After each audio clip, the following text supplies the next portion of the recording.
Let's go. I want you to see what Luka Doncic did to the Clippers in NBA Cup action last night. What you're about to see all took place in the first quarter.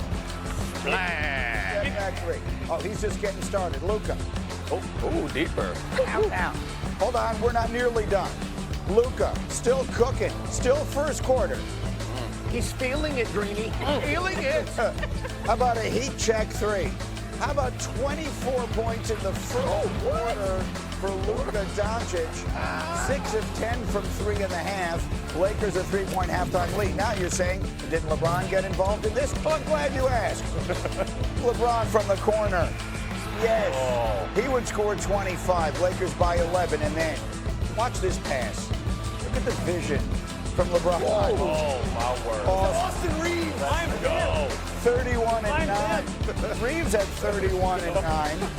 And then Jumping in on Reeves. I really like that Austin Reeves. because they knew the football players were going to be here. Reeves and Zubac, my guy. This is Zubac. Stand by. We've got to fight. Oh, yeah. What the football players like. We'll see what happens. Right? Oh, we put it in. We're getting involved. Luka just standing there now. Just like, hey. I'm going to show you what happened here, right? So Zubac makes the shot. Chris Dunn is going to shove the ball in the chest of Luka right here. Jaxson Hayes. There you go. Swing on it. Yeah. Don't not open hand, Atlantic. Close the hand. The fingers are too important. Close it. I love how excited the football players get when a fight breaks out. Lakers win 135-118. Luka 1 rebound shy of a 40-point triple-double. Don't look now, the Lakers are great. James Harden. Look at the names on the screen. Tiny Archibald, ladies and gentlemen. Luka Doncic off to an all-world season. So we've got some hoops. We've got the football day of our dreams tomorrow. Three-time champ himself, Danny Green, Trudell, and of course Skeeter handling things downtown. Lakers make it 5 in a row. They beat the Clippers by 17, 135-118. Guys, biggest note, obviously, as they just discussed on the broadcast, they're undefeated in group play, which means they advance to the knockout round next week. Stay undefeated in West Group B. Look, big game. Lakers, Clippers speaks for itself. You got the ejection at the end with just over 3 to play. We'll look at that from Chris Dunn. You add the cup intensity to it, as we all know. You talked about it downtown with Peter. Role players, they've impressed you. They did their job tonight. Of course, the big three, they led their way. 99 of the Lakers, 135 points combined between the three of them. A good, solid win for the Lakers. Yeah. Band of brothers, man. They're hanging in there together, doing it collectively. But what a start, though, by Luka, man. I mean, he lit the whole arena on fire with those threes.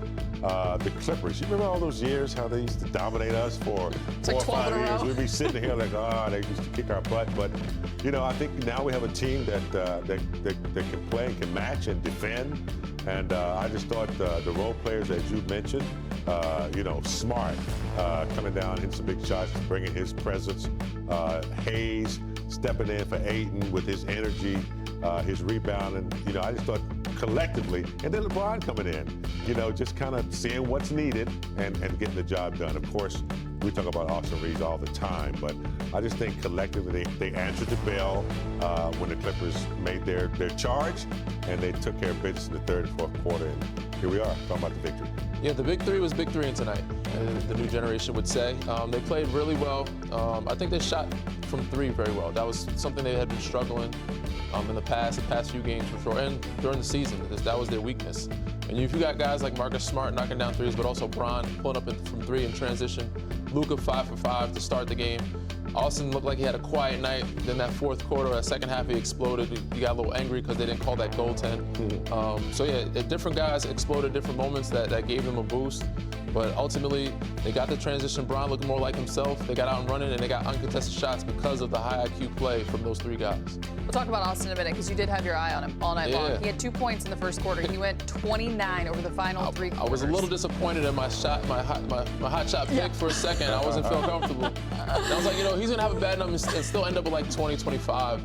He ended up with 31, which was very impressive. You also said Luka would have 37. He had 43. I was 6 We should off. have you in more often because it all ended on the positive side. We've been undefeated since I've been in here, You know, Danny the Greek, he's particular everything. We do start with Luka because big game, you mentioned it. You said the crowd just seems to arrive a little bit more early, and he has something to do with it. His 24 points in the first quarter alone was the most points in a quarter by a Laker since Kobe in 07. Just his ability to get off on the right foot. 43, 13, and 9. He was a rebound shy of a triple-double. But big game, he had shot. We talked about it. 5 of 22 over the last couple of games from 3 tonight, 7 of 12. Yeah, we were doing our pregame show, and Luka was out there, messing around, shooting threes, and I was like, what's going on? I was like, who walked in? And there was Luka out there. People were just, they're coming early to sure it wasn't the music? You sure it wasn't the Serbian music? I thought I heard the accordion going a couple times, but yeah, he was fired up, but he's an entertainer, and he's just unguardable. Because you don't know what he's going to do. You don't want to foul him. You don't want to get up too close. You don't want to back up. It's just he freezes you, and then he knocks down these threes where he's hitting them. He missed a few. He made his few in the beginning of the game, but I just think this weapon, the ability to have this. I mean, Danny Green's knock him down like that too. Yeah, not as good. When he's shooting from 3 like that, it's going to be a long night. And we talked about it before the game. His averages against the Clippers, 35, 9, and 9.